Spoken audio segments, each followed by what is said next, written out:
दोस्तों, मैं माई स्टेप से आज मैं आपको पढ़ाऊंगी हिंदी व्याकरण का चैप्टर भाषा, बोली, लिपि और व्याकरण।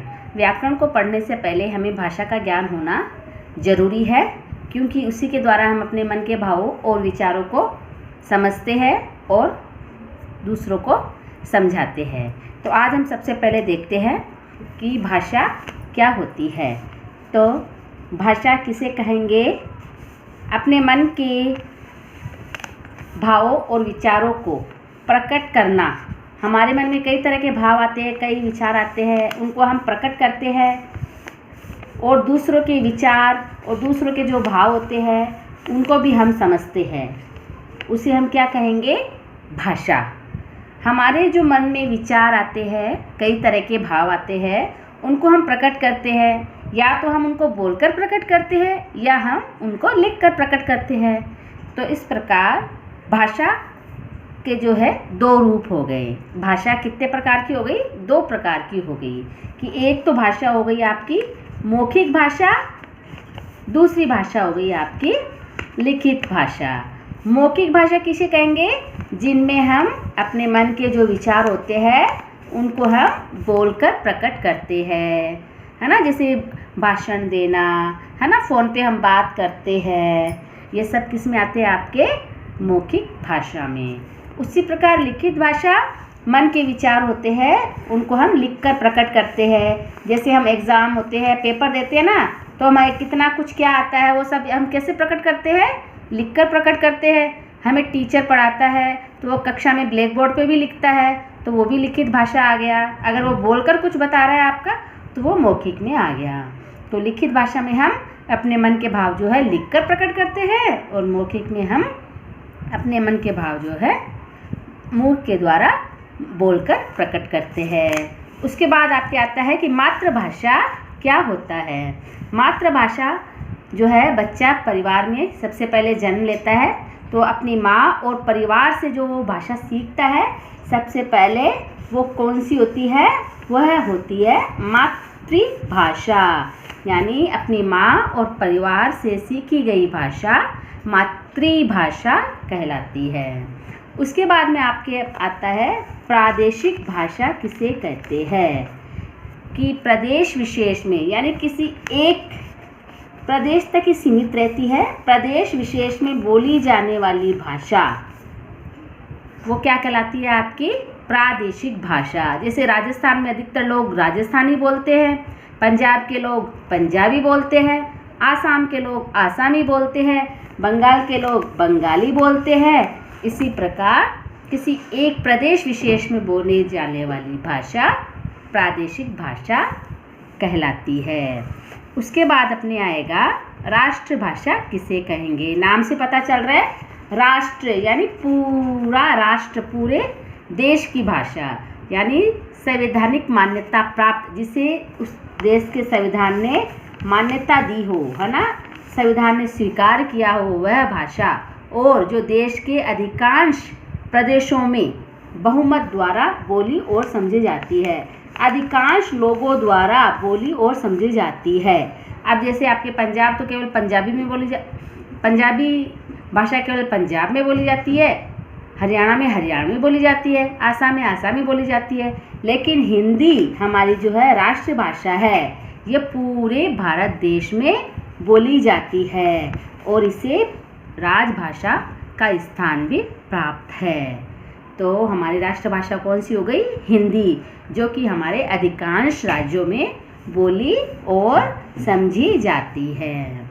फिर आती है आपकी राजभाषा, कि हिंदी को राजभाषा भी कहा जाता है। क्यों? क्योंकि हमारे जो सरकारी कार्य होते हैं, सरकारी कार्यालयों में कामकाज में जो भाषा काम में लाई जाती है वह होती है आपकी राजभाषा।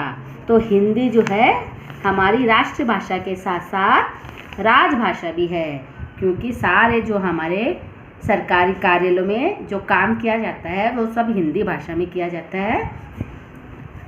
अंग्रेज़ों ने हमारे भारत पर लगभग 200 वर्षों तक जो है राज्य किया, इसलिए जो है अंग्रेजी में भी हिंदी के साथ साथ अंग्रेजी भाषा का भी इसमें प्रयोग किया जाता है।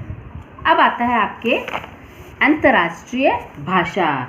अंतर्राष्ट्रीय भाषा यानी वह भाषा जो दो या दो से अधिक देशों के बीच में, दो या दो से अधिक देशों के बीच में बोली जाती है। जैसे कि अंग्रेजी, फ्रेंच, ये सब क्या है, ये अंतर्राष्ट्रीय भाषाएं है। ये दो या दो से अधिक देशों के बीच में, पूरे विश्व में आज जो है अंग्रेजी, फ्रेंच, ये जो है लोगों की अंतर्राष्ट्रीय भाषा है। भारतीय भाषाओं में आपने जो है पढ़ा था कि हमारी भारतीय भाषाओं में हमारी जो है सबसे प्राचीनतम भाषा कौन सी है? संस्कृत जो है हमारी सबसे प्राचीनतम भाषा है। जो हमारे पुराने वेद है, उपनिषद है, आप रामायण, महाभारत ये सब देखते हो ना, बड़े बड़े महाकाव्य हैं, वो सब हमें अधिकतर किस भाषा में लिखे हुए मिलेंगे? वह हमें संस्कृत भाषा में मिलेंगे। यह हमारी सबसे प्राचीन भाषा है। संस्कृत भाषा से ही जो है हमारी कई भाषाओं का जन्म हुआ है। इसलिए संस्कृत भाषा को जो है जननी, भारतीय भाषाओं की जननी भी कहा जाता है। हमारे भारत में हमारे संविधान ने हमारी भारतीय भाषाओं में 22 जो भाषाएं हैं उनको मान्यता प्रदान की है। 22 भाषाओं को हमारे संविधान में मान्यता दी गई है। कौन कौन सी है वो?